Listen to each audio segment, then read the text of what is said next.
Kisah Putri yang Tertidur. Hai kawan, jumpa lagi. Abang Ridwan kali ini akan menggambar dan juga menceritakan satu dongeng yang berjudul Kisah Putri yang Tertidur atau disebut dengan Sleeping Beauty. Dongeng klasik ini menceritakan tentang seorang putri yang dikutuk untuk tidur selama 100 tahun oleh peri yang jahat. Bagaimanakah kisah selanjutnya? Sebelum kalau ceritanya, pastikan untuk mensupport kita ya dengan cara like, komen, subscribe, dan nyalakan loncengnya juga ya. Oke, kita langsung ke alur ceritanya ya. Suatu ketika di sebuah kerajaan, hiduplah seorang raja yang bijaksana dan seorang ratu yang baik hati. Mereka merintahkan kerajaan dengan damai dan sejahtera. Sayangnya, mereka belum juga memiliki keturunan yang mereka berdua inginkan selama ini. Setelah penantian yang begitu panjang, sang ratu akhirnya melahirkan seorang putri menawan. Raja yang begitu bahagia lalu mengadakan sebuah pesta besar. Dia mengundang seluruh keluarga, teman-teman, bahkan para peri untuk menyambut kehadiran sang putri dengan cinta dari semua orang. Di dalam pesta semua orang memberikan harapan terbaik mereka untuk sang putri. Kita semua bahagia. Sang putri akan menjadi gadis paling menawan di kerajaan ini, ujar salah satu peri. Lebih dari itu, akan menjadi seorang gadis penuh bakat, lembut dan baik hati, jawab peri lainnya. Di kerajaan ini ada 3 peri pelindung yang kuat, namun raja lupa untuk mengundang salah satu peri. Peri yang marah kemudian mengutuk sang putri. Peri ketiga yang tidak diundang tiba-tiba muncul di tengah pesta dengan wajah marah. Bagaimana bisa kalian semua memandangku rendah? Apakah aku telah mati di mata kalian? Terkutuklah kalian semua, terkutuklah putrimu, ujar peri ketiga dengan marah. 15 tahun yang akan datang di usia emasnya, kutukan itu akan datang bersama alat tenun. Kalian semua menjadi saksi atas apa yang kukatakan ini, dan istana ini akan menyaksikan kematiannya, kata peri ketiga. Semua orang terkejut, sementara 2 peri yang lain berusaha keras menghilangkan kutukan itu. Namun kutukan itu terlalu kuat. Yang bisa mereka lakukan adalah mengurangi kekuatannya. Yang mulia, kami telah berusaha keras, namun kutukan itu terlalu kuat, ujar salah satu peri yang baik hati. Tapi sang putri tidak akan menghadapi hal paling buruk, jadi tak perlu terlalu khawatir. Hanya laki-laki yang membawakan dia cinta dalam keheningan lah yang akan membangunkannya kelak suatu saat, kata peri lainnya. Suatu saat, ketika pria itu datang dan memberinya cinta sejati, sang putri akan membawa kembali kehidupan di dunia. Yang harus kita lakukan adalah menjaga sang putri, lanjut peri tersebut. Peri ketiga meletakkan alat tenun di sebuah sudut rahasia dalam istana. Raja dan ratu pun cemas. Mereka mencoba segalanya untuk menghilangkan kutukan terhadap putri mereka. Agar sang putri tetap aman, mereka melarang kegiatan menenun di seluruh kerajaan. Karena perintah itulah semua harapan terbaik untuk sang putri terkabul. Dia kemudian tumbuh menjadi gadis serba bisa dan menawan. Tetapi hidup tak sesederhana itu, bukan? Peri ketiga diam-diam telah merencanakan pembalasan. Ia meletakkan alat tenun di sebuah sudut rahasia dalam istana. Waktu untuk membalas dendam tinggal menunggu hari. Ketika sang putri mencapai usia 15 tahun, kutukan jahat peri ketiga akhirnya menjadi kenyataan. Raja dan ratu meninggalkan sang putri untuk menghadiri pesta di kerajaan tetangga. Hari itu raja dan ratu pergi menghadiri pesta di kerajaan tetangga. Raja berkata kepada sang ratu, "Raja, tetangga mengundang kita untuk datang ke pestanya besok," ujar raja. "Bagaimana dengan putri kita? Bagaimana jika kutukan itu masih bekerja? Aku takut terjadi sesuatu," jawab ratu yang merasa khawatir. "Pesta ini cukup penting. Menenun juga sudah dilarang selama lebih dari 10 tahun ini. Semua akan baik-baik saja. Kita akan kembali besok malam," jawab raja yang menenangkan ratu. Ratu pun setuju dengan sang raja. Walaupun dia tetap mengkhawatirkan sang putri, Raja dan Ratu akhirnya mengucapkan selamat tinggal pada putri mereka dan pergi. Sejak peri ketiga mengeluarkan kutukannya, sang putri hanya boleh berada di 3 tempat dalam istana, yaitu kamar tidur, ruang makan, dan aula. Tempat lain di istana dilarang baginya. Karena orang tuanya pergi ke pesta, gadis itu akhirnya bisa merasakan kebebasannya untuk pertama kali.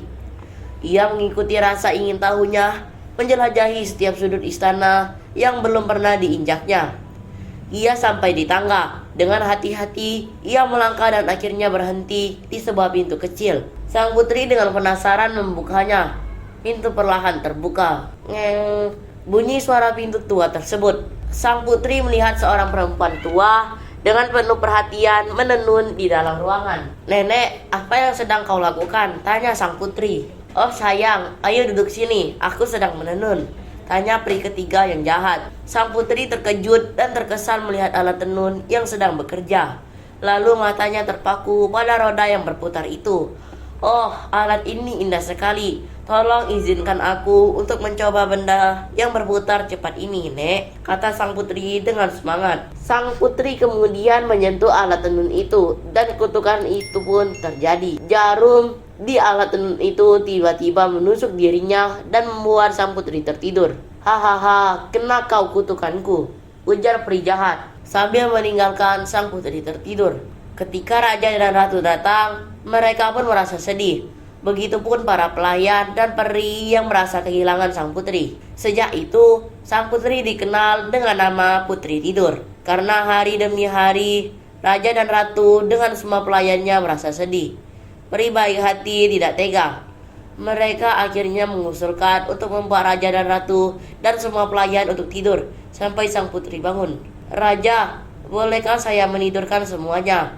Kelak, ketika sang putri bangun dari tidurnya, semuanya akan bangun secara bersama," tanya peri pada raja. "Baiklah, ini demi kebaikan kita semua," ucap raja. Tahun-tahun telah berlalu. Istana itu akhirnya ditumbuhi pepohonan yang lebat.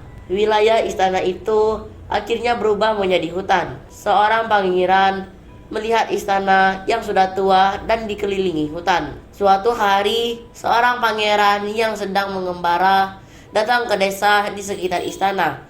Ia terkejut melihat istana tua itu. "Tuan, siapakah kiranya pemilik istana itu?" tanya pangeran pada warga desa yang tinggal di sekitar istana. "Oh, istana itu milik kerajaan sebelumnya. Sang putri telah dikutuk tertidur selama 100 tahun bersama para pelayannya," jawab kakek tua.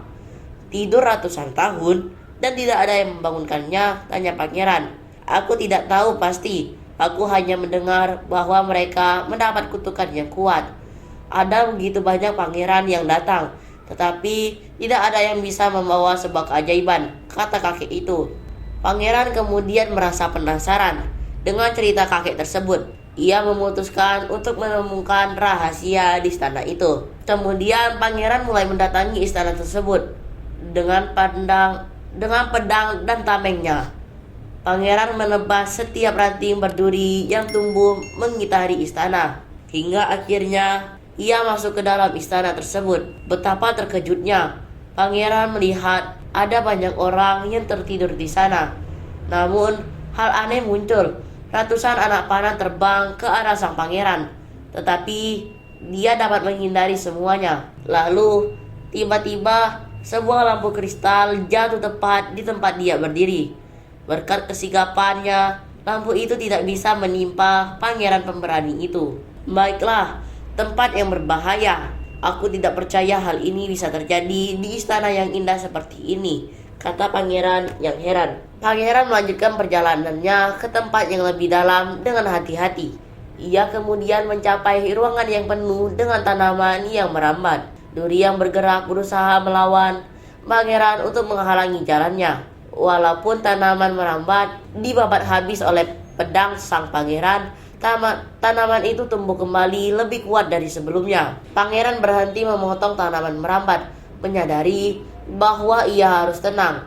Ia memerhatikan ruangan dan taman merambat dengan hati-hati. Pangeran menemukan bahwa semuanya batang berduri ini berasal dari sebuah tempat.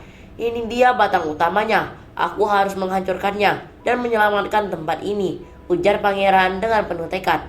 Kemudian, dia mencoba mencapai batang utama, mengabaikan tusukan duri. Setelah melalui banyak rintangan, akhirnya sang pangeran berhasil membebaskan diri dari duri, lalu mengambil obor dan mengubah tanaman merambat menjadi abu. Tanaman itu pun tidak bisa tumbuh lagi.